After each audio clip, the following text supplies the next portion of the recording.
गुरु के सुमिरन मात्र से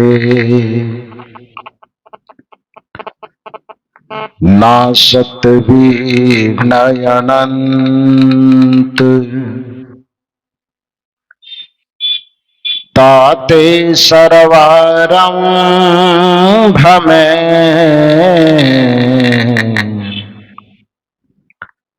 ध्यावत है सब संत। हरिहर आदि का ब्रह्म है, जगत पूज्य जो को सद्गुरु की पूजा किए, सबकी पूजा हो, सबकी पूजा हो।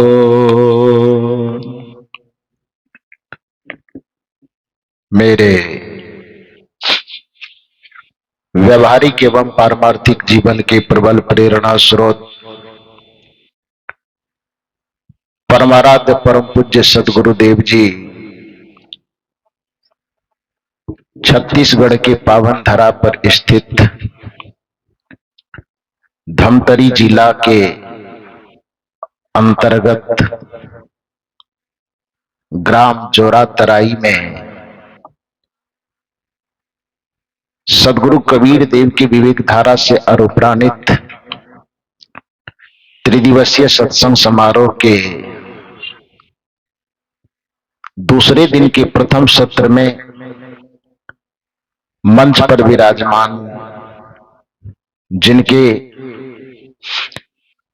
सुमधुर भजनोपदेश हम लोग सुन रहे थे, सद्गुरु कबीर आश्रम परसठी से पधारे हुए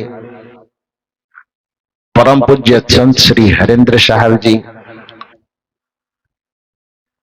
एवं विभिन्न आश्रमों से पधारे हुए परम पूज्य संत गुरुजन एवं हमारी समस्त साध्वी बहनें, इस परिवर्तक स्थल पर विराजमान अध्यात्म प्रेमी सज्जनों तथा देवियों, अभी हम लोग पूज्य श्री हरेंद्र साहब जी से बड़े सुमधुर भजन सुन रहे थे, जिसके पूरे शब्दों को तो मैं समझ नहीं पाया, लेकिन कुछ कुछ शब्दों के आधार पर संपूर्ण भजन का भाव जरूर समझ में आया,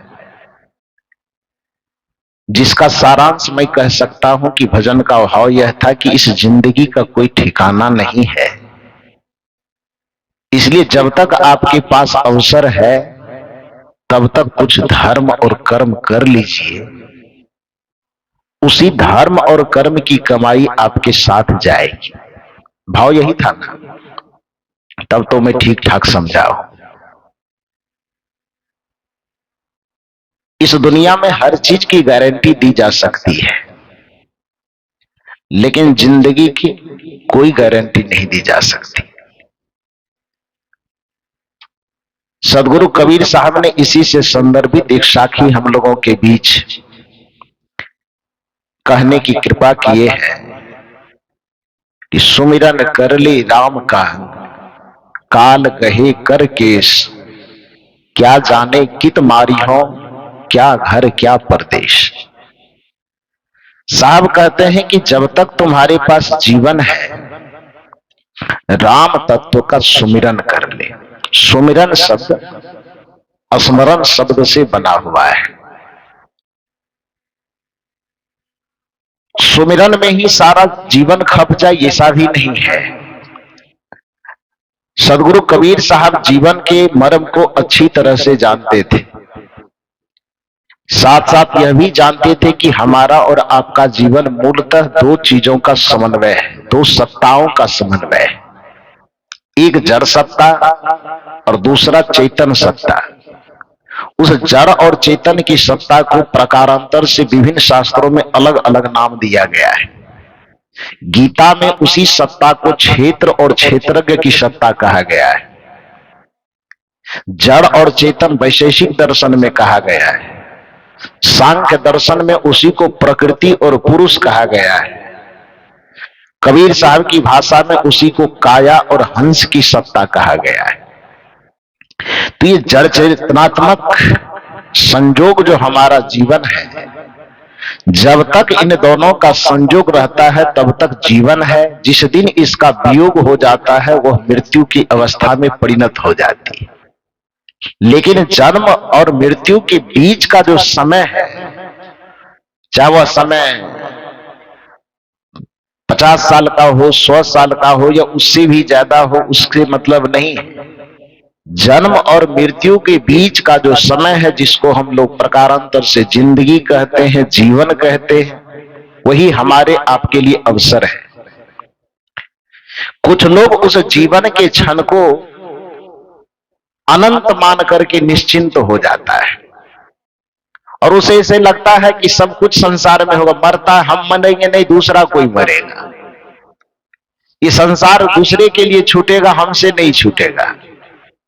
ये मकान दूसरे का छूट रहा है, हमारा नहीं छूटेगा। और ये जो निश्चिंतता है, यही हमारी अकर्मण्यता का, हमारे आलस्य का या हमारे पापपूर्ण कृत्य को जन्म देने का यही कारण है कि जो मनुष्य इस संसार में जितना ही मृत्यु के प्रति लापरवाह होगा, वह मनुष्य उतना ही अकर्मण्य होगा, उतना ही पापी होगा, उतना ही अत्याचारी होगा। यही कारण है कि आप जानते, शास्त्रीय परंपराओं की कथा कहानियों को यदि आप जानते हैं तो जितने भी दुष्ट आत्माओं का, जिसे हम लोग राक्षस कह करके पुकारते हैं, आपने देखा होगा, ग्रंथ तो ज्यादा नहीं पढ़े होंगे आप, लेकिन टीवी सीरियल वगैरह में देखे होंगे, तो उसमें आपने देखा होगा कि बहुत सारे राक्षस लोग जब तपस्या करते हैं, तपस्या करते करते करते करते जब कोई भगवान उनके सामने प्रकट हुआ तो कहे वरदान मांगो। क्या वरदान मांगते हो? तो और वरदान कुछ बाद में मांगे। पहला वरदान वो ये मांगता है, कोई भी किसी भी काल का हो, सतयुग वाला राक्षस हो कि द्वापर वाला हो कि कलयुग वाला, किसी भी युग वाला राक्षस हो, यदि वह तपस्या करे और देवता प्रकट होकर के सामने आवे तो कोई भी वरदान वो बाद में मांगेंगे। पहला वरदान जो मांगते थे कि न मैं जल में मरूं, न थल में मरूं, न दिन में मरूं, न रात में मरूं, न घर में मरूं, न बाहर में मरूं, न आकाश में मरूं, न पाताल में मरूं। मांगते थे कि नहीं मांगते थे? न अस्त्र से मरूं, न शस्त्र से मरूं, न आदमी से मरूं, न पशु से मरूं। मतलब चारों तरफ से अपनी सिक्योरिटी तय कर लेना चाहते थे कि किसी भी भांति मैं न मरूं। ये तय करवाते थे कि नहीं? तो भगवान जी कहते थे जाओ तथास्तु। जब यह वरदान पा जाते थे कि आप किसी भी भांति नहीं मरेंगे, तब उस तपस्या करने वाले जो राक्षस थे उसका अत्याचार कम होता था कि अत्याचार और बढ़ जाता था? बढ़ जाता था ना। इसका मतलब क्या हुआ?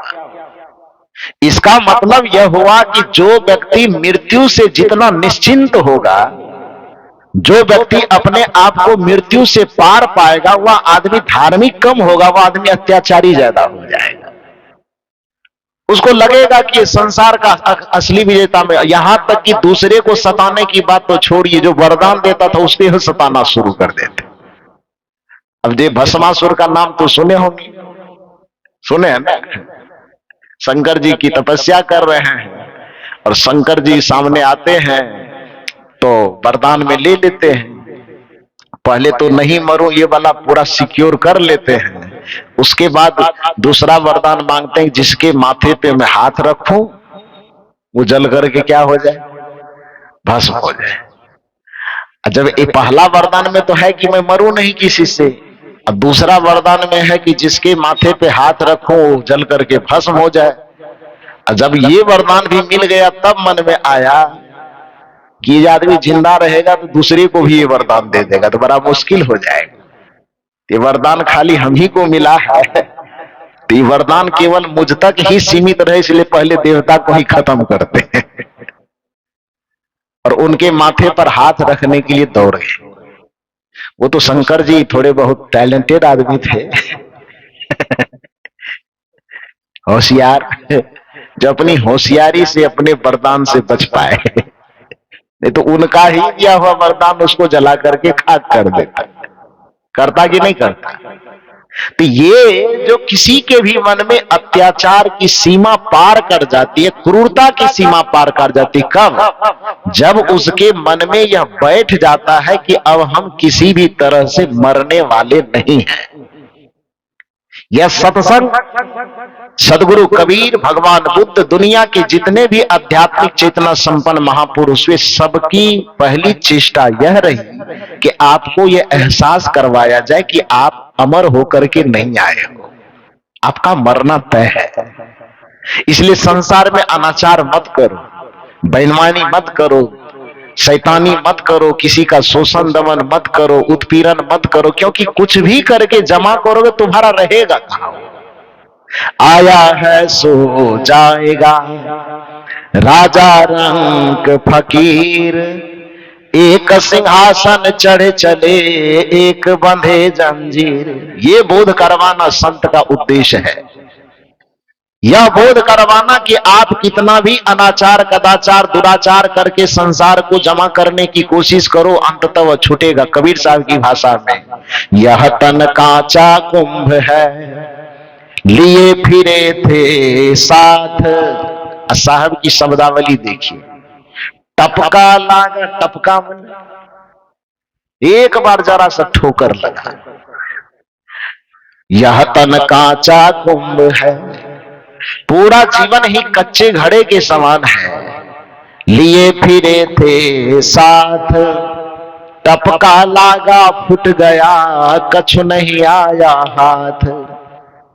जरा सा ठोकर लगी, बात खत्म हो गई। अभी देखो, अभी लगभग 1 घंटा पहले की खबर आई है, महाराष्ट्र के उप मुख्यमंत्री अजित पवार जी, हजारों लोगों की लाइन लगी हुई थी, नीचा से जय जयकार जिंदाबाद हो रहा था। हेलीकॉप्टर हेलीपैड पे उतरने वाला था, उतरते तो गर्दन में 1000 माला लटकता। थोड़ी दूर हेलीपैड पर गाड़ी हवा हेलीकॉप्टर उतरने वाली थी कि विस्फोट कर गई। 6 आदमी सवार था, 6 आदमी दुनिया से विदा हो गई। पूरी जहाज जल करके धू धू करके राख हो गई। हजारों आदमी हाथ में फूल का माला लिए खड़े, किस चीज के लिए? स्वागत के लिए, सम्मान के लिए। शायद कुछ सेकंड पहले वो हेलीकॉप्टर से सर नीचे करके देखे होंगे तो हजारों लोगों की कतार को देख के उसका मन बड़ा प्रसन्न हुआ होगा। लेकिन 1 सेकंड के अंदर विस्फोट हुई होगी और सब लीला समाप्त हो गई। जो माला उनके स्वागत के लिए लाई गई थी, उस माला का क्या उपयोग होगा? अब उसके कफन पर, उनकी अर्थी पर वही माला दी जाएगी। जिंदगी की सच्चाई है, किसी एक आदमी के साथ ऐसी नहीं होगी। दुनिया के जितने मनुष्य आप भोजन कर रहे हैं, भोजन का ग्रास जो मुंह में चबा रहे हैं, वह पेट तक पहुंच पाएगा कि नहीं पहुंच पाएगा, इसकी भी कोई गारंटी नहीं है। आंख के पलक जो आप झपक रहे हैं तो ऊपर का उठा हुआ पलक नीचे गिरा पाएंगे कि नहीं गिरा पाएंगे, इसकी भी कोई गारंटी नहीं है। सांस जो ले रहे हैं, ऊपर की खींची हुई सांस बाहर निकाल पाओगे कि नहीं, अथवा बाहर की सांस भीतर जा पाएगी कि नहीं, इसकी भी कोई गारंटी नहीं है। चलते हुए कदम से एक कदम जो आपने उठाया है तो पीछे वाला कदम आगे बढ़ पाएगा कि नहीं, कि आगे वाला कदम पीछे हो पाएगा कि नहीं, इसकी भी कोई गारंटी नहीं है। तो जहां जीवन की इतनी क्षणभंगुरता है, उसमें फिर अनाचार क्यों, दुराचार क्यों, कदाचार क्यों, व्यभिचार क्यों, पापाचार क्यों? इसकी आवश्यकता क्या है? जितना जिनका आपका जीवन है, उस जीवन को तो आप न्यायपूर्वक भी बेहतरीन तरीका से जी सकते हैं, खुद भी हंसते हुए, दूसरे को हंसाते हुए भी। 60 साल 50 साल कोई जिंदगी है? दिन पे गिनती कीजिएगा तो कितना हो।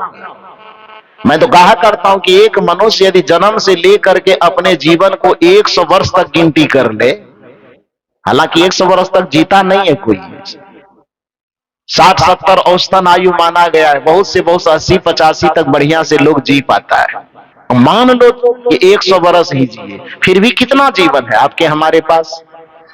100 वर्ष का मतलब हुआ यदि एक वर्ष में 365 दिन के आसपास मानते हैं आप, तो 100 वर्ष में 365 गुना 100 कीजिए, कितना हुआ? 36,500 दिन। यदि 100 वर्ष जी गए तब, 100 वर्ष नहीं जिए, यदि 50-60 जिए तब क्या होगा? तब तो और बहुत घट जाएगा। उस 100 वर्ष भी आपकी जिंदगी को मान ले तो 36,500 दिन आप जीते हैं, और उसमें आधा दिन और रात का बंटवारा कर दें 50-50%, तो 18,250 दिन आप जीते हैं। कितना दिन?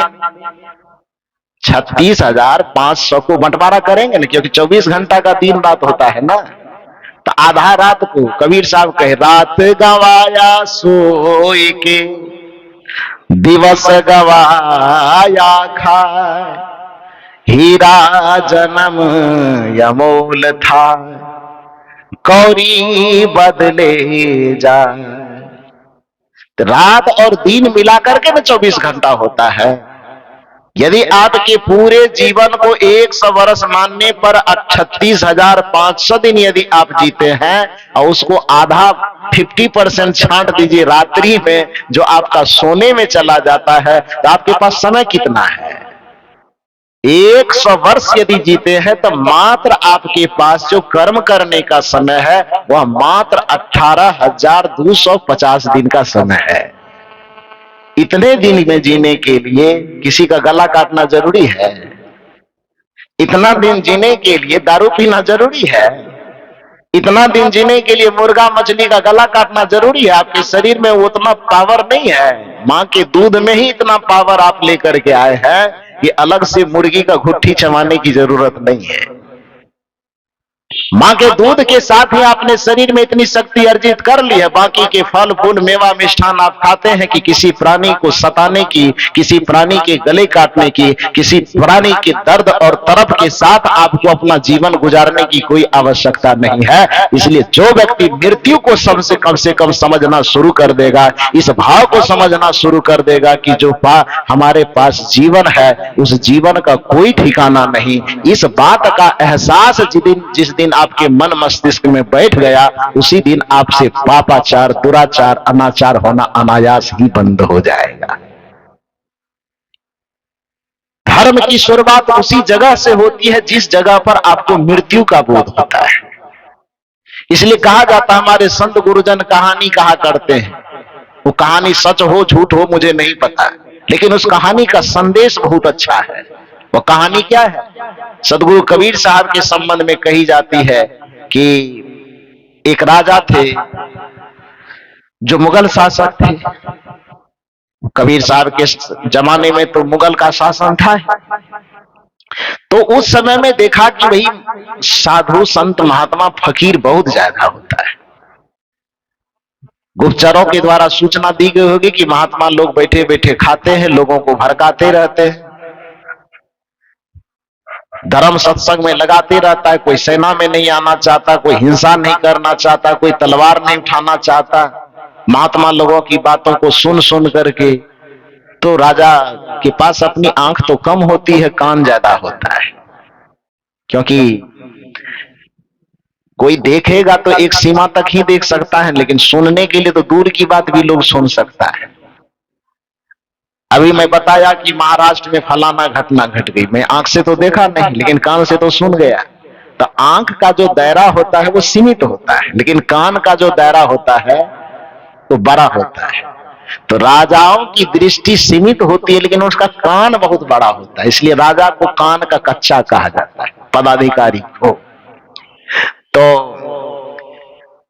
गुप्तचरों के माध्यम से सुने कि अपने राज्य में बहुत सारे महात्मा हैं जो केवल खाते हैं और आम जनता के बीच में बैठ करके जीवन क्षण भंगुर है, पाप मत करो, हत्या मत करो, ये मत करो, किसी को सताओ मत, ये सारी बात सुना सुना करके लोगों को इतना शांत और शिथिल करते जा रहे हैं कि लोग सेना में नहीं आना चाहते, तलवार नहीं उठाना चाहते। तो यह बात सुन करके राजा को गुस्सा आया और उसने राज्य में घोषणा करवाई कि जितना महात्मा है, फकीर है, सबको जमा करो राज्य में। सबसे पूछा जाएगा कि आप साधु क्यों बने हैं। जिसके प्रश्न से संतुष्टि होगी उनको तो आदर दिया जाए, लेकिन जिनके उत्तर से मन संतुष्ट नहीं होगा उसको पकड़ करके जेल में बंद कर दिया जाए। यह घोषणा हुई। अब राजा की घोषणा है तो स्वाभाविक है कि सभी साधु फकीरों को जमा किया गया। राजा एक एक से सबसे पूछते थे कि आप साधु क्यों बने। तो कोई कहे भजन करने के लिए। राजा उनसे संतुष्ट न हो, कहे इसको जेल में बंद करो। साधु क्यों बने तो कोई और कारण बताते गए। किसी के प्रश्न से उत्तर से राजा संतुष्ट नहीं हुए और अधिकांश लोगों को जेल में बंद करवा दिया गया। यह खबर धीरे धीरे सदगुरु कबीर तक पहुंची। हालांकि सदगुरु कबीर इन सब चीजों में पड़ना नहीं चाहते थे, लेकिन देखा कि एक साधु के ऊपर में, साधु मर्यादा के ऊपर में प्रश्न चिन्ह खड़ा हो रहा है कि साधु बन तो सब गए हैं, लेकिन साधु बने क्यों है इसका तक भी उत्तर कोई नहीं दे पा रहे हैं। जैसा कि हम सबों के लिए मनुष्य है तो हम, लेकिन हम मनुष्य क्यों है ये पता नहीं। जीवन हमें मिला है, लेकिन जीवन क्यों मिला है ये हमें पता नहीं है। बस जिंदगी मिली है, सांस लिए जा रहे हैं, जिंदगी जिए जा रहे हैं, कमा रहे हैं, खा रहे हैं, बस फिर एक समय ऐसा आएगा आंख बंद होगी, दुनिया से चले जाएंगे। क्यों जन्म लिए, आए हो तुम कहां से और जा रहे कहां, यह भी विचार नहीं करते। साहब कहते जिसके अंदर यह वैचारिक चेतना जग जाती है, आए हो तुम कहां से और जा रहे कहां, इन प्रश्नों के समाधान के लिए जिसकी यात्रा शुरू हो जाती है, कबीर साहब कहते समझ लो कि उसका जीवन पाना सार्थक हो गया। आए हो तुम कहां से और जा रहे कहां, इतना तो दिल विचार लो बस हो गया भजन, आदत बुरी सुधार लो बस हो गया भजन, मन की तरंग मार लो, मन की तरंग मार लो बस हो गया भजन, आदत बुरी सुधार लो बस हो गया भजन। आए हो तुम कहां से यह भी पता नहीं, अब जा रहे कहां यह भी पता नहीं, जिंदगी मिली है जी क्यों रहे हैं यह भी पता नहीं। ऐसे ही साधु मर्यादा में, साधु के वेश में रहने वाले भी अधिकांश लोगों को यह पता नहीं कि हम साधु क्यों हुए। साधु बनता है मठ के लिए मरता है, साधु बनता है महंती के लिए मरता है, साधु बनता है गुरुवाई के लिए मरता है। अरे गुरुवाई के लिए, पद के लिए, प्रतिष्ठा के लिए ही मरना था तो पद प्रतिष्ठा कमाने के बहुत सारे रास्ते थे, साधु क्यों बन गए। जमीन जोतने के लिए, जमीन का जोतदार होने के लिए, कुर्सी का मालिक होने के लिए ही यदि साधु बनना था तो उसके बहुत सारे रास्ते थे। उन रास्तों पर चल करके पद प्रतिष्ठा, कुर्सी, मर्यादा, मान सम्मान अर्जित किया जा सकता था। उसके लिए ये कपड़ा पहनना तो कोई जरूरी नहीं था। साधु व्यक्ति केवल इसलिए बनता है कि वो अपने अहंग को मिटा सके। साधु इस संसार में कोई व्यक्ति इसलिए बनता है क्योंकि अपने हृदय में करुणा को पैदा कर सके।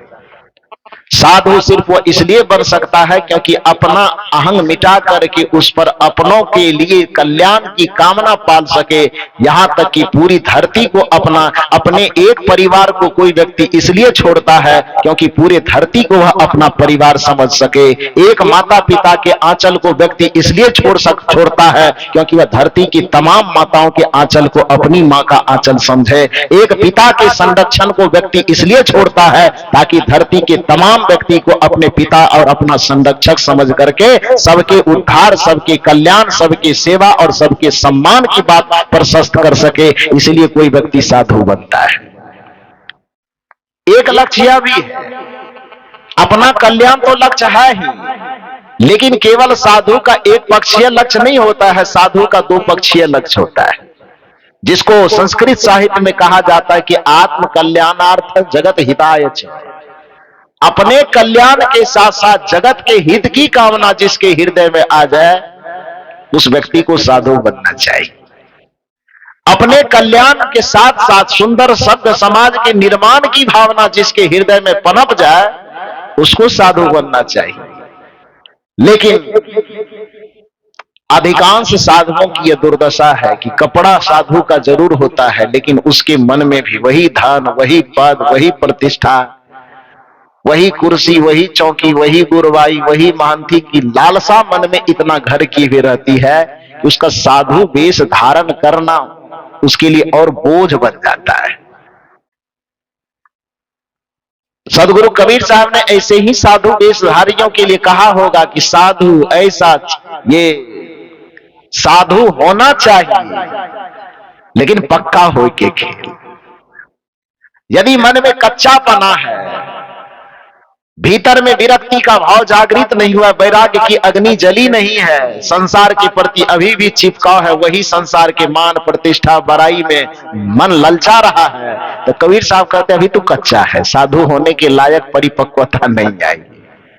साधु होना चाहिए, बड़ा वंदनीय पद है, ऐसा वंदनीय पद कि ये कपड़ा भी किसी के शरीर पर चढ़ जाता है। तो रामचरितमानस में कहा गया है, छापा तिलक जब दिया स्वरूपा, गुरु महिमा में है अपना कबीर पंथ की परंपरा।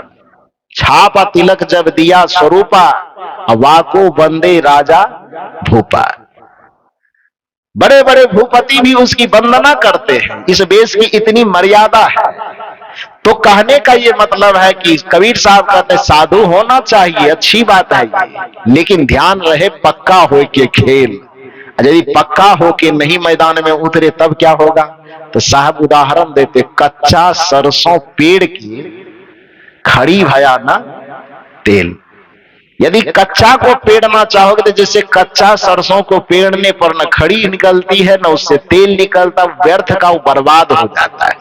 उसी तरह से जो बाहर से केवल साधु बनेंगे, अंदर से साधुता जागृत नहीं हुई है, अंदर से विरक्ति का भाव जागृत नहीं हुआ है, न तो आत्म कल्याण के मार्ग को समझ पाए हैं, न जगत के हित के प्रति करुणा का भाव पैदा हो पाया है, तो साहब कहते हैं ऐसी दशा में न खड़ी हो पाओगे न तेल हो पाओगे। दुविधा में दो गई, या माया मिली ना राम, न माया मिलेगी न राम मिलेगा, न इधर के रहोगे न उधर के रहोगे। तो ऐसी भावना वाले ही बहुत सारे साधु जो जेल के अंदर बंद हो गए, तो कबीर साहब मन में सोचते हैं ये तो पूरी साधुता पर प्रश्न चिन्ह खड़ा हो जाए कि भैया कोई जवाब सही नहीं दे पाए, तभी तो सब अंदर चले गए। तो इस भावना से कबीर साहब अपना लिए चूटा कमंडल और एकदम मस्ती में गाते हैं, मन लागो मेरो यार फकीरी में। मस्त मौला कबीर साहब तो थे ही, मन मस्त हुआ तब क्यों बोले, हंसा पाया मान सरोवर ताल तलैया क्यों डोले, हल्की थी तब चढ़ी तराजू बार बार वाको क्यों तोले, हीरा पाय गांठ गठियायो बार बार वाको क्यों खोले, तेरा साहब है घट भीतर बाहर नैना क्यों खोले, मन मस्त हुआ तब क्यों बोले। मस्तानी चाल तो थी ही, हमन है इश्क मस्ताना, हमन को होशियारी क्या, रहे आजाद या जग में हमें दुनिया से यारी क्या।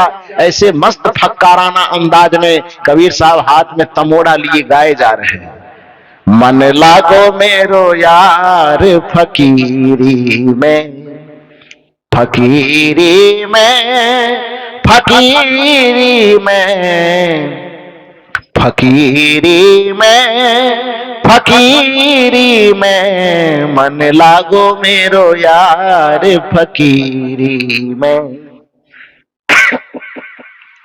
जो सुख पायो राम भजन में, जो सुख पायो राम भजन में, सो सुख नाही अमीरी में, मन लागो मेरो यार फकीरी में। एकदम मस्ती के साथ झूमते गाते राजा के दरबार में पहुंचे, और राजा के दरबार में पहुंचकर सूचना भेजवाए कि एक फकीर और आया है। सबको बंद कर दिए, लेकिन एक बाहर में भी बचा हुआ है। ये नहीं कहा कबीर साहब ने कि हम उत्तर देने आए, बल्कि कबीर साहब ने कहा कि सबको जेल में बंद कर दें तो एक और बच गया, उनको भी जेल में भेजिए। जब सबको भेज ही दिए तो एक को बाहर क्यों रखे। तो आए राजा से उन्होंने नहीं कहा कि मैं उत्तर देने आया, कहा मैं जेल जाने के लिए आया हूं, भेजो। राजा ने कहा नहीं, नियम यह है कि बिना प्रश्न उत्तर किए जब तक हारेंगे नहीं तब तक कैसे भेजा जाएगा। कबीर साहब ने कहा कि मेरे बिरादरी वाले को सबको वहां डाल दिए हो, तो हम बाहर में रह करके क्या करेंगे, मुझे भी भेजो। तो कहा नहीं, प्रश्न किया जाए। प्रश्नोत्तर हुआ। प्रश्नोत्तर में कबीर साहब से पूछा गया कि मैं सभी लोगों से जो पूछा हूं वही आपसे भी पूछ रहा हूं, आप साधु क्यों बने। सदगुरु कबीर साहब ने कहा कि लंबा चौड़ा उत्तर चाहिए कि थोड़ा सा है। लोगों ने, बादशाह ने कहा कि आप जो देना चाहे। कहा नहीं नहीं नहीं, नहीं मैं जो देता नहीं हूं, लोगों की जो उम्मीद होती बस उसी के अनुरूप देता हूं। बैठ करके कुछ मैं लिखता नहीं हूं, मेरी शैली है कहत कबीर सुनो भाई साधु, तो सुनने वाला जितना मैं सुनना चाहे उतने में सुनाता हूं, ज्यादा नहीं सुनाता। छोटा वाला चाहिए पॉइंट की बड़ा वाला। राजा ने कहा कि थक गया हूं सबसे सवाल जवाब करते, बड़ा वाला पॉइंट मत बताइए, छोटे में उत्तर दे दीजिए। सदगुरु कबीर साहब ने कहा छोटे में तुम्हारा उत्तर है, मैं साधु इसलिए बना हूं क्योंकि मैं मृत्यु को अनुभव कर चुका हूं। क्या कहा? साधु में इसलिए, उत्तर लंबा चौड़ा भी हो सकता है, लेकिन पहले पूछ लिया कि लंबा वाला उत्तर चाहिए कि छोटा वाला, तो छोटा वाला का। छोटा वाला उत्तर इतना ही है कि मैं साधु इसलिए बना हूं क्योंकि मैं मृत्यु का अनुभव कर चुका हूं। राजा ने कहा ये कौन सा उत्तर हुआ, इसके लिए जेल जाना होगा। कबीर साहब ने वही कहा कि जाका घर है गैल में सो कस सोबे निश्चिंत। जिसका घर गैल में है वह निश्चिंत हो के कैसे सो सकता। उसी प्रकार से जो मृत्यु के आगोश में जी रहा हो, भले उसको निश्चिंतता कहां हो सकती। मैं सचमुच में उत्तर मेरा यही होगा कि मैं मृत्यु का अनुभव कर चुका हूं, इसलिए मैं साधु बना हूं। उन्होंने कहा साहब आपको जेल में बंद होना पड़ेगा। कबीर साहब ने कहा ये तो पहले ही मैं कहा था कि मुझे जेल के अंदर डाल दो, बल्कि इससे भी बड़ी सजा हो सकती तो सीधे फांसी का आदेश दे दो। लेकिन मेरी एक बात सुनो, मेरी उत्तर से तुम संतुष्ट क्यों नहीं हो, ये कारण भी बता दो। बादशाह ने कहा कि इस उत्तर से संतुष्ट मैं इसलिए नहीं हूं क्योंकि दुनिया के कौन व्यक्ति ऐसा है जो नहीं जानता है कि मुझे मरना है। कबीर साहब ने कहा जानना एक अलग बात है, लेकिन अनुभव करना एक अलग बात है। जानकारी दूसरों से सुन करके भी जानी जा सकती है, लेकिन अनुभव दूसरों के मार्फत से नहीं हो सकती। अनुभव जब भी होगा तो अनुभव का अर्थ ही होता है अनुजुर्भव, जो प्रयोग के उपरांत ज्ञान प्राप्त हो उसको अनुभव ज्ञान कहते हैं। तो जानना और सुनना तो बहुतों ने आज तक जाना सुना होगा कि मृत्यु होती है, लेकिन मृत्यु का अनुभव जो करता है वाकई में उसकी चेतना में परिवर्तन आता है। मैं केवल सुन करके नहीं जाना हूं, मैं अपने आत्मा के तल पर इस चीज का अनुभव किया हूं कि मृत्यु होती है, इसलिए मैं साधु हुआ। तो इस जगह पर बादशाह ठहर गए, उनको बात समझ में नहीं आया। उन्होंने कहा कि साहब आप इसको प्रैक्टिकल में भी कुछ समझा सकते हैं क्या, थ्योरी में मैं नहीं समझ पा रहा। कबीर साहब ने कहा मैं प्रैक्टिकल में समझा सकता हूं, लेकिन आपको मेरा साथ देना होगा थोड़ा सा। राजा ने कहा साथ दूंगा, नहीं तो आपके प्रति भी अन्याय हो जाएगा और हो सकता है कि जाने अनजाने में हजारों साधुओं के साथ अन्याय हो रहा। कबीर साहब ने कहा कि आप साथ देने को तैयार हैं तो मैं प्रयोग में थोड़ा सा समझा दूंगा। ठीक है मैं साथ दूंगा, क्या करना होगा। कबीर साहब ने राजा के कान में कहा कि अभी जो मंत्री आ रहा है आपका बड़ा हितैषी मित्र आदमी, उसको जानकारी मत दीजिए, ये बात हम दोनों में ही गुप्त रहने दीजिए। बिना कोई गलती के, बिना कोई वजह के आप घोषणा कर दीजिए कि कल उस मंत्री को फांसी होने वाली है। ये जानकारी हम दोनों के अलावा किसी को फांसी देना नहीं है, लेकिन बस डायरेक्ट घोषणा कर दीजिए सभा में कि कल इस मंत्री को फांसी होने वाली है। देखिए अभी कैसे खिलखिला रहा है, मंत्री आ रहा है आपके पास एकदम सीना ताने मुस्कुराते हुए, और बस वो बैठे बिना किसी को कोई जानकारी दिए आप सभा में घोषणा कीजिए कि 5 दिन के अंदर उस सेनापति को फांसी की सजा दे दी जाएगी। कारण पूछने के बाद भी मत बताइए कि क्यों फांसी देंगे, बस ऐसे मन हो गया दे देंगे। घोषणा कीजिए। सेनापति एकदम सीना ताने आ रहा था, मस्तानी चाल में आया, कुर्सी पे एकदम बैठा शेर की तरह सीना तान करके। अब बैठा, सभा लगी, कुछ बहस इधर कुछ उधर, कुछ नहीं। राजा बस टपटते हुए कहता, सिपाही इसको कैद करो, सेनापति को। सेनापति अवाक है, क्यों कैद किया जा रहा है? राजा ने कहा मेरी मर्जी, कैद हो जाओ, कल 5 दिन के अंदर तुमको फांसी पर लटकाया जाएगा। अब पूछ रहा है बेचारा कि क्यों लटकाएंगे, कुछ क्यों वगैरह नहीं, क्या क्यों कौन कैसे कब कुछ मत सवाल करो, बस लटकाना है तो लटकाना है। और लेकर के उसके जाया गया। उसको कहा कि बस 5 दिन तक, 5वां दिन तुमको फांसी होगी, 5 दिन तक तुमको मोहलत दी जाती है, जाओ अपने घर में, जो रंगरेलिया मना हो, जो खाना हो, जो पहनना हो, जैसे जीना हो, 5 दिन की आजादी दी जाती है।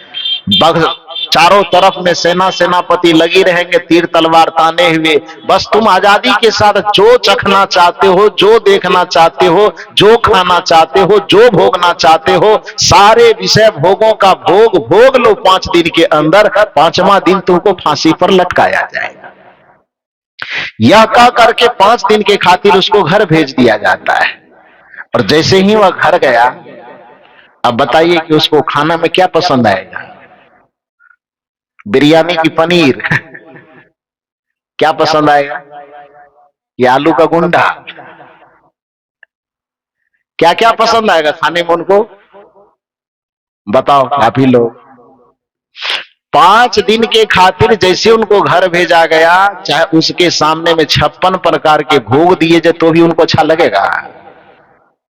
सोने के लिए बढ़िया 50 लाख का पलंग दे, उस पे तशक तकिया गद्दा बढ़िया से दे, नींद आएगी? बैठने के लिए राजा का सिंहासन दिया जाए, मन खुश हो जाएगा?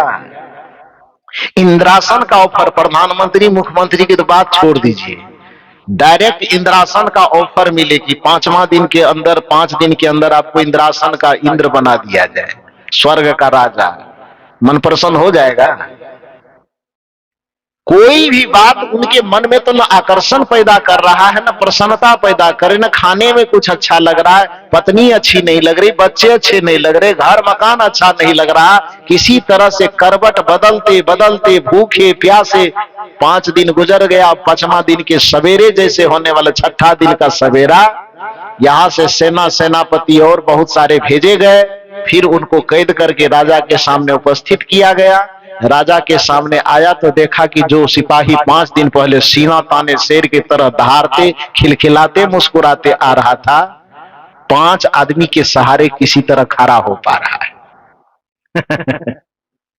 शरीर की स्थिति ऐसी हो गई कि पेट और पीठ में अंतर नहीं बच गया है। छाती की एक एक हड्डी को उंगली से टच करके गिना जा सकता है, 1 2 4 5 जो भी हो, जितना भी हो सकता है गिना जा सकता है। उस स्थिति में 5 आदमी सहारे देकर के हाथ पकड़ के किसी तरह से खड़ा कर रहा है। राजा को भी समझ में नहीं आ रहा है कि वो वही सेनापति है कि किसी दूसरे को पकड़ के ले आया है। नजदीक से देखा तो सेनापति वही था, उसके शरीर का राचा ढांचा बदल चुका था। सभी लोगों से कहा कि छोड़ दो इसको, अब कुछ कहने की जरूरत नहीं, वही सिंहासन पर बैठा हो। बैठाया गया। उन्होंने कहा सेनापति ये बताओ तुम्हारी ये हालत कैसे होगी? 5 दिन की तो बड़ी आजादी दी गई थी, जो खा सकते हो, जो पहन सकते हो, जो देख सकते हो, जो चख सकते हो, जो भोग सकते हो, सारे चीज भोगने की आजादी दी गई थी, फिर ये दुर्दशा कैसे हो गई? सेनापति कहते महाराज क्या रुलाइएगा, आपसे बड़ी गहरी दोस्ती थी, जीवन के अंतिम क्षण में ऐसा सवाल करके मत रुलाइए, मरना मारना है अब तो मारिए कीजिएगा, फांसी पर लटकाइएगा ही, लटका दीजिए, सब सवाल जवाब मत कीजिए। कहा नहीं, लटकाने से पहले सवाल जवाब करूंगा कि तूने 5 दिन के अंदर क्या क्या खाया वो बताओ, क्या पहना वो बताओ, कौन सा सिनेमा देखा ये भी बताओ, कितना बार अंडा का प्लेट आया तुम्हारे सामने, मुर्गी मछली जो भी भोग्य पदार्थ खाते पीते थे, दारू शराब कितना बार पिया, वेश्यावृत्ति नाच तमाशा कितना देखा, कुछ भी तो बताओ, अनुभव शेयर करो। उसने कहा महाराज क्या बात करते, जितने भी अच्छे अच्छे व्यंजन सामने में आते थे, उस व्यंजनों से जो सुगंधी की भाप आती थी, तो उस भाप से यही लगता था कि मृत्यु संदेशा भेज रही है। जब मुलायम गद्दे पर सुलाए जाते थे तो लगता था बस चिता की आखिरी लेट यही है, यही पर आज चिता पर लेटाया जा रहा है, कब आग लगा दे कहना मुश्किल है। पत्नी जब सामने से आती थी कि किसी तरह से मान जाए, खुश हो जाए, अपने नए नए वस्त्र आभूषण को धारण करके तो सामने से आती देखते थे तो लगता था कि काल का ही ये दूसरा रूप है। पत्नी में ही काल नजर आती थी, बच्चों में काल नजर, भोजन में ही मृत्यु की सुगंध आती थी। कबीर साहब ने कहा कि अब इसको फांसी मत दीजिए, वो तो पहले से हम दोनों में तय था कि फांसी देना नहीं है। बस केवल ये समझने और समझाने की जरूरत है। मैं केवल इतना कहना चाहता था कि जो 5 दिन पहले तक संसार को अपना मुट्ठी में समझता था, मोछ तानते सीना को ताने चलता था, दुनिया को अपना जागीर समझता था, दुनिया के लोगों को अपने पैर के नीचे समझता था, केवल इस व्यक्ति को 5 दिन के बाद की मृत्यु की सूचना मिली कि 5वें दिन के बाद आपकी मृत्यु निश्चित है। इसको देखने की लालसा बची रही कि खत्म हो गई? खाने की लालसा मन के अंदर बची रह गई कि खत्म हो गई? देखने, चखने, भोगने, सुनने की लालसा मन के अंदर बची रही कि खत्म हो गई? खत्म हुई कि बची रही? तो जब इस आदमी को यह एहसास करवाया गया कि 5 दिन के बाद तुमको फांसी पर लटका करके मृत्यु के मुंह में भेजा जाएगा, तब इस आदमी का सारा देखना, चखना, सुनना, खाना, भोगना सबके प्रति विकर्षण हो गया और इसका शरीर सूख करके, गल करके हड्डी में परिणत हो गया। लेकिन जिस महात्मा को ये अनुभव है, सुमिरन कर ले राम का काल गहे करकेस, क्या जाने कित मारी हो, क्या घर क्या परदेश, तो इसको तो 5 दिन के बाद मरने की सूचना मिली थी, लेकिन हम तो जानते हैं कि अब मरेंगे कि तब मरेंगे, इसकी अनुभूति हमें हो चुकी है। तो फिर संसार के राग रंगों से हमें आकर्षण कैसे होगा? इसलिए हमने विरक्ति मार्ग को धारण किया है। इसी वजह से हम साधु बने। राजा ने कहा मैं आपके उत्तर से संतुष्ट हुआ, आपको जेल नहीं भेजूंगा। कहे ये कौन सा प्राइज हुआ? जेल नहीं भेजेंगे तो ठीक है, वो तो पहले भी हम नहीं जानते, लेकिन यदि मेरे उत्तर से प्रसन्न हुए तो इसके बदले में मुझे एक चीज चाहिए। राजा ने कहा एक चीज के बदले 5 चीज मांग लीजिए। कबीर साहब ने कहा मुझे 5 मांगने की जरूरत नहीं है, बस मुझे एक ही चीज चाहिए। कहा वो क्या चाहिए? कबीर साहब ने कहा हमारे जितने साधुओं को आपने कारागार में बंद किया है, उस सबको छोड़ दीजिए, हमको यही चाहिए। अपने लिए कुछ नहीं चाहिए। कबीर साहब अपने लिए कभी किसी से कुछ चाहे भी नहीं, कुछ मांगे भी नहीं। जब भी रोए तो अपने लिए नहीं रोए, मैं रोवो इस जगत को, मोको रोवे न कोई, मोको रोवे सोई जना जो शब्द विवेकी हो। एक आदमी होता है जो अपने लिए रोता है, एक आदमी होता है जो अपनों के लिए रोता है। जो अपने लिए रोता है वह संसारी होता है, और जो अपनों के लिए रोता है, और वो उसके अपनों का भी दायरा 2, 4, 5 लोगों में न हो, जिसके अपनों का दायरा पूरा संसार हो, और पूरे संसार को अपना बना करके जो अपनों की चिंता में रोता है, उसी को महात्मा कहा जाता है, उसी को भगवान, उसी को परमात्मा कहा जाता है। गांधी जी को महात्मा क्यों कहा जाता था? कोई जाकर के हिमालय में तपस्या कर रहे थे क्या? हिमालय में तपस्या करने के कारण गांधी जी को महात्मा नहीं कहा गया, बल्कि उनके महात्मा कहलाने के पीछे उनके हृदय की विशालता और करुणा थी कि अपने कपड़े इसलिए नहीं पहन रहे थे, पहनने की क्षमता थी। इतने संपन्न तो जरूर होंगे, तभी तो जाकर के वो अफ्रीका पढ़ने के लिए गए थे, इंग्लैंड पढ़ने के लिए गए थे, विदेश पढ़ने के लिए गए थे। नहीं तो साधारण आदमी आज के जमाने में भी कॉलेज स्कूल में पढ़ने की फीस नहीं हो पाती है, तो विदेशों में जाकर के पढ़ते थे तो पैसा वाले होंगे तब न पढ़ते थे। जो विदेशों में जाकर के पढ़ाई कर सकते हैं उसको पहनने के लिए कपड़ा नहीं होगा क्या? होगा ना, फिर भी नहीं पहनते थे। किस कारण से? क्योंकि हमारे देश की जो आम जनता है उसके शरीर पर वस्त्र बढ़िया ढंग से नहीं, तो जब तक हमारे पूरे देशवासी का तन कपड़ों से न ढक जाए तब तक मैं भी पूरे तन को ढकने का अधिकारी नहीं हूं। यही करुणा गांधी जी को दुनिया का महात्मा बना दिया, वो महात्मा बन गए।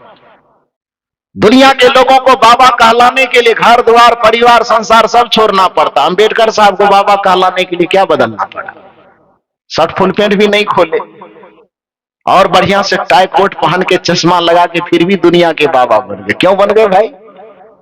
इसलिए बन गए क्योंकि कपड़ा चाहे उनका जो रहा हो, लेकिन अपनी पीड़ा सह करके भी, अपना दर्द सह करके भी आने वाली मानवता का उद्धार कैसे हो सकता है, आने वाले समाज में समानता की स्थापना कैसे हो सकती है, आने वाले समाज को कभी किसी की गुलामी न करने पड़े, आने वाले समाज में कभी किसी को नीचा कह करके नीचा न दिखाया जाए, ऐसी कानून व्यवस्था ला करके उन्होंने संपूर्ण मानवता का कल्याण किया। इसलिए शर्ट फुल पैंट पहनने के बावजूद भी उसको बाबा साहब की उपाधि मिल गई। तो हृदय की करुणा, हृदय की विशालता, हृदय की उदारता, हृदय का प्रेम, हृदय का दया, हृदय का क्षमा आपका इतना विशाल हो कि आपके अपनों का दायरा हम दो और हमारे दो तक सीमित न रहे, बल्कि आपके अपनों का दायरा यदि संसार तक विस्तृत हो जाए, और वैसे अपनों के लिए जब आपके आंख से आंसू टपकता है तो समझ लीजिए कि वह भी महात्मा होने का एक हिस्सा है। तो अपना कल्याण, साथ साथ सुंदर सभ्य समाज का निर्माण। कबीर साहब इसलिए नहीं रोते थे कि उनको खाने की कमी थी, कबीर साहब इसलिए भी नहीं रोते थे कि उनको वस्त्र पहनने की कमी थी, कबीर साहब इसलिए भी नहीं रोते थे कि हमको संसार में हमारे जीने के लिए कोई सुविधा नहीं है, बल्कि कबीर साहब इसलिए रोते थे कि अपना तो उस परम सुख की शिखर पर बैठे हुए हैं, लेकिन जो जिसे वो अपना समझ रहे थे, उन लोगों के बीच में बड़ी परेशानी, बड़ी उलझन, बड़ी पीड़ा थी। सब दुख में, संकट में, पीड़ा में फंसे थे, और ऐसे फंसे थे जो कबीर साहब को कहना पड़ गया, चलती चक्की देख के दिया कबीरा रो, दो पाटन के बीच में साबुत बचा न को। इस संसार में किसी को भी सुख से मुस्कुराते हुए कबीर साहब ने नहीं देखा, सबको पीड़ा में, परेशानी में, दुख में, उलझन में पिसते हुए देखा, सबको मृत्यु के मुख में एकदम पिसाते पिसाते, रगड़ाते रगड़ाते जाते देखा। किसी को भी इस संसार से मुस्कुराते हुए जाते न देख करके कबीर साहब को बड़ी पीड़ा होती थी। तो कहने का ये अभिप्राय है कि कबीर साहब अपने लिए कभी रोए नहीं, इसलिए राजा से उन्होंने कहा कि मुझे अपने लिए कुछ नहीं चाहिए, बस तुमसे चाहत है मुझे, मेरे पुत्र से यदि संतुष्ट हो तो बस एक ही चीज कर दो कि मेरे साधु समाज को तूने कारागार में बंद रखा है, उसको खोल दो, उसको आजाद करो। राजा उसके सामने, कबीर साहब के सामने नतमस्तक थे। उन्होंने कहा आपकी जो आज्ञा वो कर देते हैं, और तत्काल सबको जेल से रिहा किया गया। और कबीर साहब भी संतुष्ट हुए, और कबीर साहब की जय जयकार करते हुए सभी संत उनके पीछे पीछे चल पड़े। सभी संतों ने, इसीलिए तो कबीर साहब को संतों का सम्राट सिद्ध किया। ये सदगुरु कबीर साहब संत के सम्राट है। क्यों? क्योंकि वो केवल अपने लिए नहीं सोचते, वो सबके लिए सोचते। उनके संबोधन में ही संतत्व का संबोधन था। कहत कबीर सुनो भाई साधु, उनके पूरे वाणी का टैग था। कबीर साहब के नाम से जितने भी पद मिलते हैं, चाहे वह उनका पद हो या उनके नाम से किसी और ने बना दिया हो, फिर भी उन पदों में चाहे कुछ भी वर्णन किया जा रहा हो, लेकिन अंत में जाते जाते जाते जाते क्या शब्द बन जाता है? कहत कबीर सुनो भाई साधु, या कहत कबीर सुनो भाई संतो। तो संत और साधु को संबोधित करके ही उनके अधिकांश पद कहे गए। हालांकि उनका साधु और संत केवल वेशधारी नहीं है। कबीर साहब की दृष्टि में साधु संत का मतलब जो सज्जनता से परिपूर्ण हो, उसको उन्होंने साधु कहा है। जो ईमानदारी से परिपूर्ण, जो नैतिकता से परिपूर्ण हो, जो धर्म का आचरण करता हो, जो अपने साथ साथ दूसरे की सुख की हिफाजत करता हो, जिसके अंदर परोपकार की भावना हो, जिसके अंदर दया, क्षमा, सत्यशील सद्गुणों का समावेश हो, ऐसे व्यक्तित्व को कबीर साहब ने साधु कहा।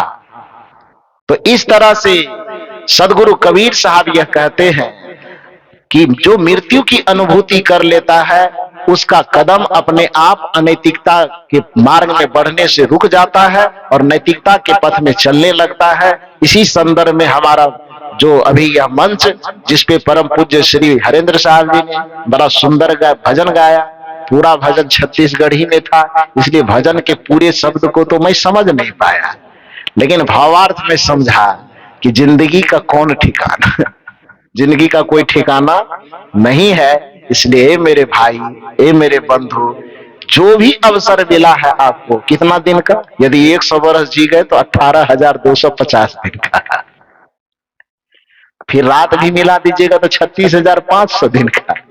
लेकिन रात तो सोने में बीत जाता है, तो इसलिए उसकी गिनती मत करो। सोने वाले समय की क्या गिनती करना है, तो जगने वाले समय जो आपके पास समय है जिसमें आप कुछ काम धाम कर सकते हैं, वह समय मात्र, यदि 100 वर्ष जी गए तो ध्यान दीजिए, यदि 100 वर्ष जी गए तब आपको काम करने का जो समय है वो समय मात्र 18,250 दिन है। ठीक है, इतना दिन में ही आपको काम करना है, दोनों काम। चूंकि मैंने कहा आपके जीवन दो चीज का समन्वय है, जड़ और चेतन। कबीर साहब की भाषा में कहें तो शरीर और आत्मा। इस शरीर आत्मा का जब समन्वय है तो दोनों को बैलेंस बना के चलना होगा ना। शरीर के लिए भी जीना होगा और आत्मा के लिए भी जीना होगा। दुर्भाग्य है आज शरीर से संबंधित व्यवहार के तो लोग जी लेता है, लेकिन आत्मा के लिए नहीं जीता है। कबीर साहब कहते हैं जिंदगी का अधूरापन है, और अधूरी जिंदगी यदि आप जिए तो अधूरे परिणाम भी आपको मिलेंगे। पूरा जिंदगी जीना है तो पूरे जिंदगी के लिए काम करना होगा। अब मान लो कि शरीर और व्यवहार के लिए जो काम आप करते हो, तो शरीर और व्यवहार के लिए आपने सेवा किया, पद कमाया, प्रतिष्ठा कमाया, रुपया कमाया, पैसा कमाया, जमीन कमाया, जायदाद कमाया, घर मकान दुकान, सोना चांदी गहना जेवर पूरा संसार भर जमा किया, दुनिया को दिखाया कि हमने बहुत कुछ अर्जित कर लिया। ठीक है, दुनिया देख लिया, वाहवाही कर दिया, जय जयकार कर दिया, जिंदाबाद जिंदाबाद खूब नारा लगा दिया, और अचानक मृत्यु का पर्दा गिरा। जय जयकार कहां छूट गई? मृत्यु का पर्दा गिरने के साथ सोना चांदी गहना जेवर कहां गया? जय जयकार कहां गई? जिंदाबाद जिंदाबाद कहां गया? पद प्रतिष्ठा कुर्सी कहां गई?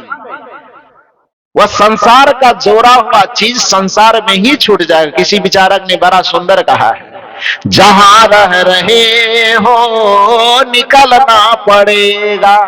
यह तय है कि नहीं है?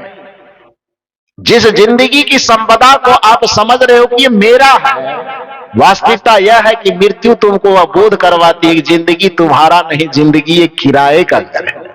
एक न एक दिन बदलना पड़ेगा। मौत जब तुमको आवाज देगी घर से बाहर निकलना पड़ेगा। जिस शरीर को आप अपना माने बैठे हो 60 साल 70 साल से, मृत्यु आपको यह बोध करवाती है ढेर मिट्टी का हर आदमी है। ये बोध आपको संसार नहीं करवाएगा, ये बोध आपको दुनिया का कोई भी विद्यालय महाविद्यालय विश्वविद्यालय नहीं करवाएगा। ये बोध केवल मृत्यु ही करवा सकती है। ढेर मिट्टी का हर आदमी है, बाद मरने पे होता वही है।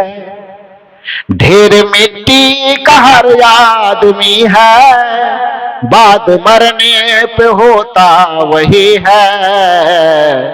या तो तुरबत बनेगी जमी पे, मुसलमान होगा तो कब्र बनेगा, हिंदू होगा तो या चिताओं में जलना पड़ेगा। मुसलमान हो तो कब्र बनना पड़ेगा और हिंदू हो तो चिता में जलना पड़ेगा। फर्क क्या है? ढेर मिट्टी का हर आदमी है, बाद मरने पे होता वही है। या तो तुरबत बनेगी जमी पे, तुरबत का मतलब कब्र होता है। या तो तुरबत बनेगी जमी पे, या चिताओं में जलना पड़ेगा। जिंदगी ये किराए का घर है, एक न एक दिन बदलना पड़ेगा। इसलिए नियम यह कहता है कि अपने रूप जवानी पद के ऐश्वर्य में ज्यादा मातिए मत। क्यों नहीं मातिए, क्यों नहीं अभिमान कीजिए? ये जवानी है 2 दिन का सपना, ढूंढ ले कोई महबूब अपना। ये जवानी है 2 दिन का सपना, ढूंढ ले कोई महबूब अपना। ये जवानी अगर ढल गई तो हाथ मल मल के रोना पड़ेगा। ये तकब्बर ये जोशे जवानी, चंद लम्हों की है ये कहानी। ये तकब्बर ये जोशे जवानी, चंद लम्हों की है ये कहानी। ये समा शाम तक देख लेना, चढ़ते सूरज को ढलना पड़ेगा। जिंदगी ये किराए का घर है, एक न एक दिन बदलना पड़ेगा। मौत जब तुमको आवाज देगी, घर से बाहर निकलना पड़ेगा। तो जब तक मृत्यु का पटाक्षेप नहीं होता है, तब तक जो संसार शरीर आप अपना मान करके बैठे हैं, मृत्यु का पर्दा जैसे ही गिरता है, एक क्षण में आपका माना हुआ सब चीज एक ही सेकेंड में छूट जाता है। छूट नहीं जाता बल्कि क्योंकि आपसे छीन लिया जाता है। छूटना तो थोड़ा नरम शब्द हुआ, मृत्यु छुड़ाती नहीं, मृत्यु छीन लेती है। जिसको हम अपना अपना कह करके जीवन भर बिता देते हैं, मृत्यु का एक टपका, कबीर साहब की भाषा में टपका लागा फूट गया। तो एक टपका एक झटका लगता है कि मृत्यु हम छोड़ते चाहे न छोड़ते, लेकिन मृत्यु हमसे छीन लेती। इसलिए निवेदन यह है, जहां रह रहे हो निकलना पड़ेगा। ये तय है, पड़ेगा। आप निकलना चाहो कि ना निकलना चाहो, शब्द पर ध्यान दीजिए, निकलना पड़ेगा जबरदस्ती।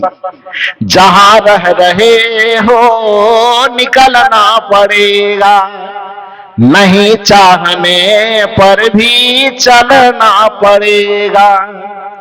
जिसे त्याग कर हाथ, जिसे त्याग कर हाथ मलना पड़ेगा, वहां मन फसाना महामूढ़ता है।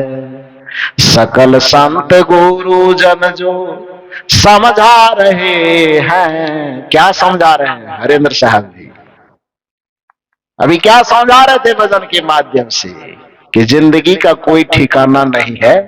इसलिए मेरे भाई, आंख मूंद करके मत जियो, कुछ धर्म और कर्म की पूंजी कमा लो जो आगे तुम्हारे जीवन में काम आएगा। यही समझदारी है। सकल संत गुरु जन जो समझा रहे हैं, ये चर्चा भुलाना महामूढ़ता है। बड़े भाग्य से यह अवसर मिला है, निरर्थक बिताना महामूढ़ता है। ये क्षणभंगुर जीवन आपके हमारे हाथ में जो आया है, इस क्षणभंगुर जीवन को विषय में विलासिता में न गवावें। इस क्षणभंगुर जीवन को अनाचार कदाचार दुराचार में मत बितावें। इस क्षणभंगुर जीवन से किसी प्राणी को तरपा तरपा करके, किसी का रक्त बहा करके अपने उदर का आहार मत बनावें। इस क्षणभंगुर जीवन में आप किसी दूसरे को न सतावें, आप किसी की मुस्कुराहट को न छीनें, बल्कि इस क्षणभंगुर जीवन का सदुपयोग करना चाहते हैं तो अपने तन से, मन से, वचन से दूसरों की सेवा करें, दूसरों का सम्मान करें, और हो सके तो दूसरों के चेहरे पर मुस्कुराहट लाने की कोशिश करें। यही जीवन की सार्थकता है। ऐसा जीवन यदि आप जी लेते हैं तो फिर आपके मनुष्य होने का कुछ कुछ अर्थ पूरा होगा। धर्म और कर्म के साथ आपको जीना चाहिए। इसलिए कबीर साहब ने कहा कि 2 काम करना, क्योंकि 2 चीजों का संयोग तुम्हारा जीवन है, और दोनों जीवन के दोनों हिस्सों का यदि बैलेंस बना करके चलना चाहते हो तो 2 काम तुम्हें करना होगा। सुकृत कर ले, नाम सुमिर ले। सुकृत किसके लिए? तन से जुड़े हुए व्यवहार के लिए। नाम सुमिरन कर ले किसके लिए? तो इस शरीर का जो दूसरा हिस्सा, जीवन का जो दूसरा हिस्सा, वो क्या है? आत्मा। तो आत्मा के लिए नाम सुमिरन और शरीर के लिए शुभ कर्म।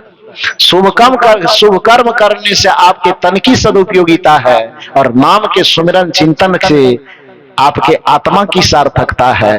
तन और आत्मा दोनों का काम यदि सिद्ध हो जाएगा तो कबीर साहब ने कहा, तन से काम, मन से राम, तो कहे कबीर सरे जो काम, दोनों काम बन जाएगा, फिर जीवन सफल हो जाएगा।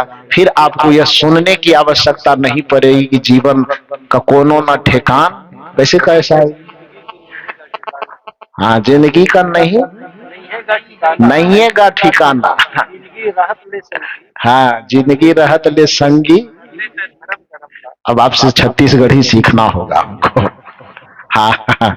तो आप लोग जो भजन सुन रहे थे उनका भावार्थ यही था मूल रूप से कि जिंदगी हमारा क्षणभंगुर है, नश्वर है, इस जिंदगी का कोई ठिकाना नहीं है। इसलिए संगी, ए भाई, समझो और समझ करके अपने जिंदगी के मूल उद्देश्य को परख करके उसको जीने की चेष्टा करो, दूसरों की सेवा करो और दूसरे के चेहरे पर मुस्कुराहट लाओ, दूसरे के जीवन में अड़चन पैदा मत करो, दूसरे के जीवन में कांटा बन करके मत रहो। भला किसी का कर न सको तो बुरा किसी का मत करना। पुष्प नहीं बन सकते यदि तुम कांटे बनकर मत रहना। बन न सको भगवान यदि तुम कम से कम इंसान बनो। नहीं कभी शैतान बनो और नहीं कभी हैवान बनो। महल यदि तुम बना सको ना, झोपड़िया न जला देना। पुष्प नहीं बन सकते यदि तुम कांटे बनकर मत रहना। भला किसी का कर न सको तो बुरा किसी का मत करना। पुष्प नहीं बन सकते यदि तुम कांटे बन करके मत रहना। बस यही आपके जीवन की सफलता भी है और सार्थकता भी है। बाकी आपके भजन का आधा अंश मैंने आपको सुनाया कि जिंदगी का कोनो नहीं ठिकाना। बाकी धर्म कर्म क्या करना है, ये धर्म कर्म के बारे में अगले सत्र में आपको सुनाऊंगा। तब तक में आप लोग इतनी धूप में, इतनी गर्मी में बैठ करके भी मेरे विचारों को इतना शांत चित्त और एकाग्र होकर के सुने, इसके लिए आप सबों को बहुत बहुत साधुवाद। मंचासीन समस्त पूज्य संत गुरुजनों के चरणों में कोटि कोटि नमन एवं दर्शक दीर्घा में विराजमान सभी देव एवं देवियों के हृदय में स्थित परमात्मा को, उस रमैया राम को सादर प्रणाम करते हुए मैं अपनी वाणी को यहीं पर विराम देता हूँ। बोलिए श्री सद्गुरुदेव की। आप लोग भूखे हो गए पक्का। आपकी आवाज को आपके पड़ोसी भी नहीं सुने, नहीं पूछ लो एक बार, फिर गलती ना हो। बोलिए श्री सद्गुरुदेव की। ऋषि कवि सत्संग समारोह की इस पावन बेला में